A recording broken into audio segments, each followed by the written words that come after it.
fascinating story. Colorado Representative Doug Lamborn has introduced a resolution in the United States Congress where he is saying, don't worry, Bill O'Reilly, I am going to protect Christmas. Okay.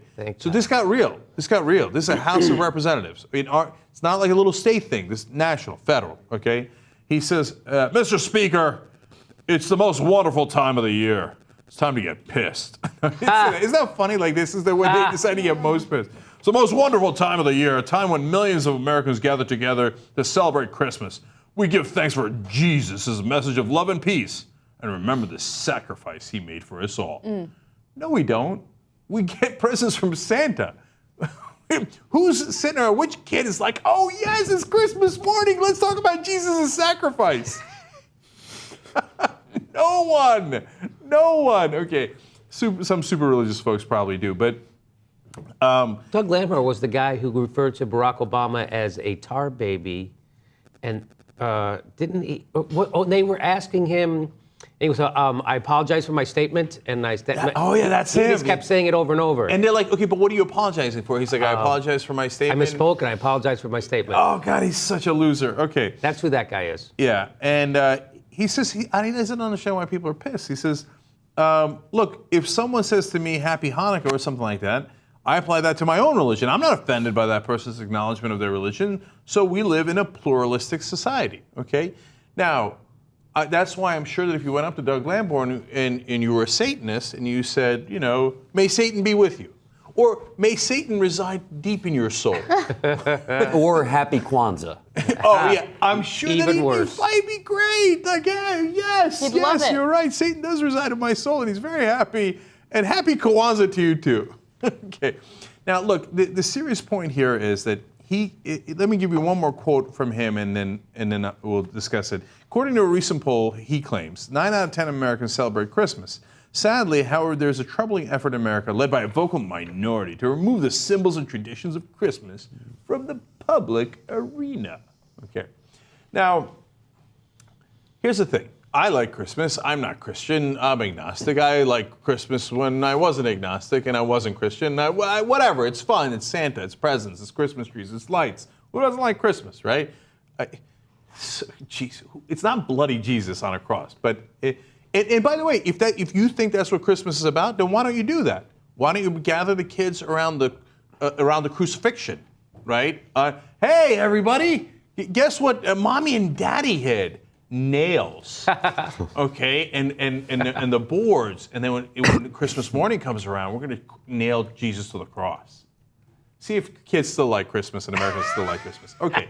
Anyway, dude, here's the deal, dude. We all like Christmas because it's fun and it's commercial and it's capitalist and it's marketing and presents and toys and that Blitzen's in Exodus, or I think so. He's in Blitzen of Nazareth, right? Yes, Blitzen of Nazareth. Right. Okay. But you don't need it in the public arena. Do it inside your home. Nobody's stopping you from doing it inside your home. No, has anybody ever said to anybody, you're walking down the street and somebody says, Merry Christmas to you. They're like, that's it, bring them in. They handcuff you and they lead you away.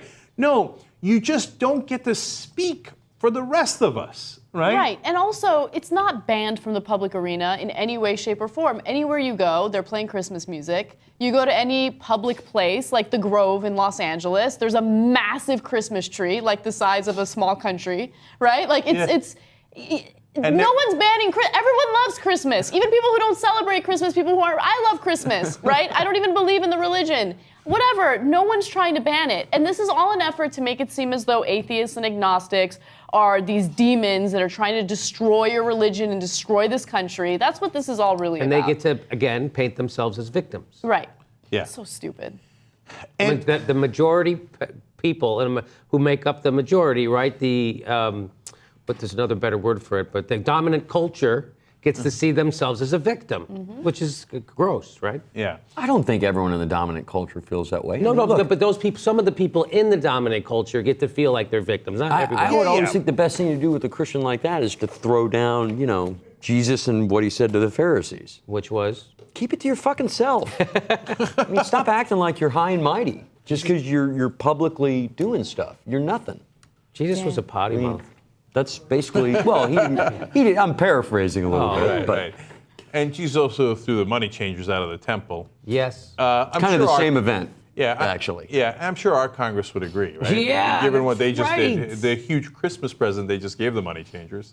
But look, it's also an excuse for that dominant culture. And of course, Wes is right. Most Christians don't care. They are not Doug Lamborn. They don't give a No, they they're don't not. care about this. They're not. They find him to be just as much of a jackass as we do, right? Because sometimes I feel like we make the error on this show in the leads and stuff that we accuse people of making about Islam, where you're saying Muslim this and Muslim that, and you say Christian this and Christian that, and this is a tiny minority of Christians. Yeah, these fundamentalist guys who get off on being called a victim as they blame liberals for having a victim mentality, Yes. et cetera, et cetera.